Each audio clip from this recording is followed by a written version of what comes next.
Para ipadama sa'yo kung sino ba talaga ako. Kapag ang utak ko natuliro, hindi ako nagbibiro. Dapat alamin na makita mo sino ba talaga sa ating dalawa ang salari. Pwede mo naman ako subukan dito na makita mo sino sa ating dalawa ang rani. Nilapit ako at talaga naman pinagsusuntok ko sa kanyang mukha. Sa mga nagsasabi na sinungaling ako, sa mukha nyo ay merong dura. Alalahanin mo mga sinasabi mo, baka dito ka na kumana. Para yung madama na ganong kasama kapag kami na ang humana. Para makita nila kung paano ba talaga ako dito na pasikita naman nila kung sino sa ating dalawa ang merong choices.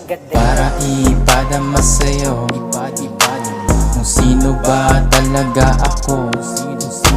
Kapag ang utak ko natuliro, hindi ako nagbibiro.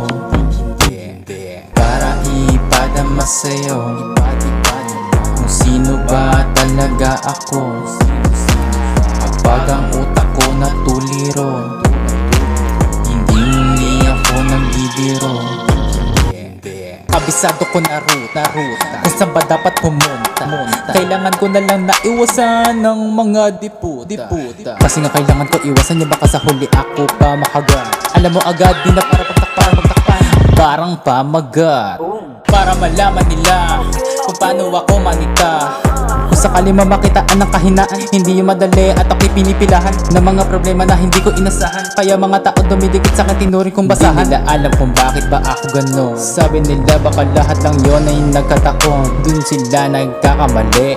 Lahat na nangyayari sa akin, plano ko yun. Pare teka, meron sa akin nagsabi, galaw mo daw dyan ay grabe. Isipin mo shota ng tropa mo, pero bakit gusto mo matay? Para ipadama sa'yo kung sino ba talaga ako. Kapag ang utak ko natuliro, hindi ako nagbibiro. Para ipadama sa'yo kung sino ba talaga ako. Kapag ang utak ko natuliro,